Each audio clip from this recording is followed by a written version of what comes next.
નમસ્કાર, આપ જોઈ રહ્યા છો નેશન પ્લસ ન્યૂઝ. હું છું આપની સાથે હેતલ ભગત. ડેડિયાપાડાના ધારાસભ્ય ચૈતર વસાવા ઉપર ભારતીય જનતા પાર્ટીના નેતાઓ ચોમેરથી આકરા પ્રહારો કરી રહ્યા છે. એ પછી શિક્ષણ મંત્રી ડોક્ટર કુબેર ડિંડોર હોય કે પછી સાંસદ મનસુખ વસાવા હોય કે પછી પાવી જેતપુરના ધારાસભ્ય જયંતિ રાઠવા હોય, ચૈતરને ઘેરવામાં ભાજપે તમામ દિશાઓમાંથી મોરચો ખોલી કાઢ્યો હોય એવી સ્થિતિ સર્જાઈ છે.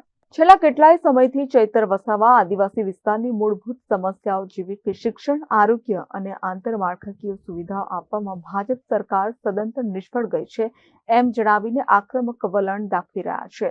જ્યારે ડોક્ટર કુબેર ડિંડોરે એક શાળાના કાર્યક્રમમાં ચૈતર વસાવાને લોકોને ભ્રમિત કરતો નેતા ગણાવીને ચૈતર વસાવા નામથી સંબોધન કર્યું, તો બીજી બાજુ જયંતિ રાઠવાએ પણ ચૈતર વસાવાની ઉપર ટિપ્પણી કરતા આદિવાસીઓને ચૈતર વસાવાથી દૂર રહેવાની અપીલ કરી હતી. જો કે આજરોજ ટુંડવા ગામ ખાતે ચૈતર વસાવાએ તમામ આક્ષેપોનો વળતો જવાબ આપ્યો હતો. ડોક્ટર કુબેર ડિંડોરે શાળાના કાર્યક્રમને રાજનીતિનો અખાડો બનાવી દીધો હોવાના આક્ષેપો ચૈતર વસાવાએ કર્યા હતા અને શિક્ષણ મંત્રી ડોક્ટર કુબેર ડિંડોરે ચૈતરની ભીલ પ્રદેશની માંગને ફગાવી દીધી હતી, જે સામે પણ ચૈતર વસાવાએ ત્રીજું નેત્ર ખોલ્યું હતું. તમે બધા જાણો છો, આપણા શિક્ષણ મંત્રી અમારા નર્મદા જિલ્લામાં આવ્યા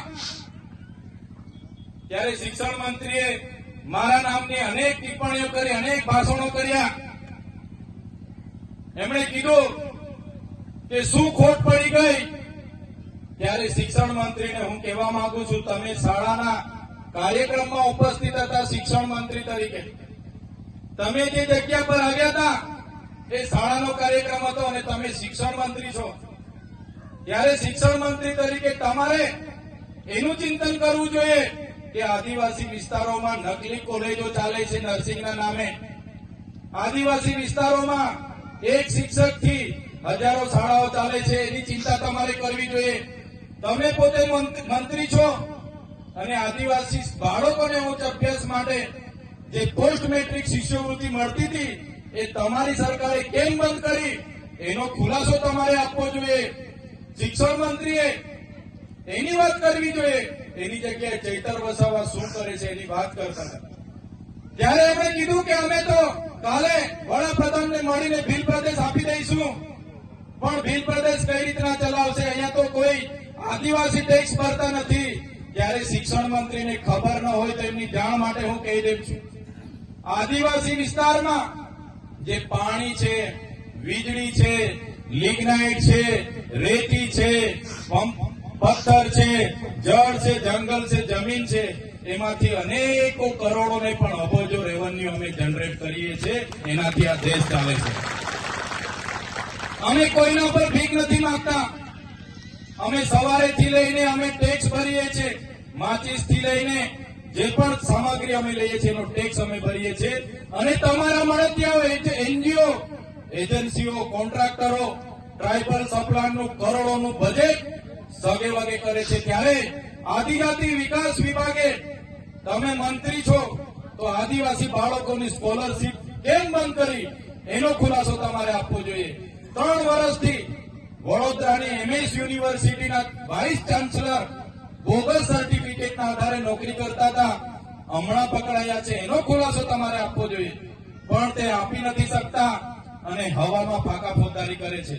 ત્યારે ભીલ પ્રદેશ અમે કાલે આપી દેવાની મોટી મોટી વાત કરતા હતા. ત્યારે આપણા સમાજના એ પાર્ટીમાં રહેલા નેતાઓને કહેવા માંગુ છું, તમારી સરકાર અને તમારા સંગઠનમાં તો તમારું કઈ ઉપજતું નથી. અહીંયા આવીને ફાંકા ફોજદારી કરવાનું છોડી દો, આ સમાજ માટે કઈ કરો. છેલ્લા કેટલાય સમયથી જે રીતે આદિવાસી નેતાઓ એકબીજા ઉપર આકરી ટિપ્પણી કરી રહ્યા છે, એ જોતા ભાજપ ચૈતર વસાવાને કોર્નર કરી રહ્યું હોય એવું દેખાઈ રહ્યું છે. ચૈતર વસાવાએ આદિવાસીઓ હકની વાતથી દૂર ભાગતા આદિવાસી નેતાઓને આડે હાથ લઈને પાકા ફોજદારી બંધ કરી દેવાની સલાહ આપી, તો આગામી દિવસોમાં ભાજપ તરફે રહેલા આદિવાસી નેતાઓ પણ ચૈતર વસાવાને વળતો જવાબ આપશે, એમાં કોઈ બેમત નહીં હોય. આ સમાજને સિંચાઈનું નર્મદાનું પાણી મળશે. આ વિસ્તારમાં સારું શિક્ષણ તમે અપાવી દેશો. આ વિસ્તારના બાળકોની સ્કોલરશીપ ચાલુ કરી દેશો. બોગસ કોલેજો પર કાર્યવાહી કરશો. ખોટા સર્ટિફિકેટો લઈને લાખો લોકો નોકરીઓ પર છે, એમના પર કાર્યવાહી કરશો. અને જે દિવસે તમે જો અમારી સરકારમાંથી અમને અલગ ભીલ પ્રદેશ અપાવી દેશો, એ દિવસે અમે તમારો પીઠ થાબડીશું ને તમારી સાથે ઉભા રહીને તમારા વખાણ કરીશું, પણ તમે અમને ભીલ પ્રદેશ અપાવી દો. સાથીઓ, આજે મને અહીંયા આમંત્રણ મળ્યું. આપણી આદિવાસીની 27 અનામતની બેઠકો છે, જેમાં આદિવાસી લડી શકે એ કોઈ પણ પાર્ટીમાંથી લડીને જીતી જાય. આજે 27 ધારાસભ્ય આપણા આદિવાસીઓ વિધાનસભામાં બેસે છે, પણ આટલી મોટી સમસ્યાઓ વર્ષોથી આપણી ચાલે છે. તો અત્યારે ડબલ એની જમીનો બધી દાહોદ હોય, મહીસાગર હોય, પંચમહાલ હોય, કેવડિયા હોય, નર્મદા હોય, આ સરકારના અધિકારીઓ શ્રી સરકાર કરીને બધા એમના મળતિયાઓને આપી દે છે.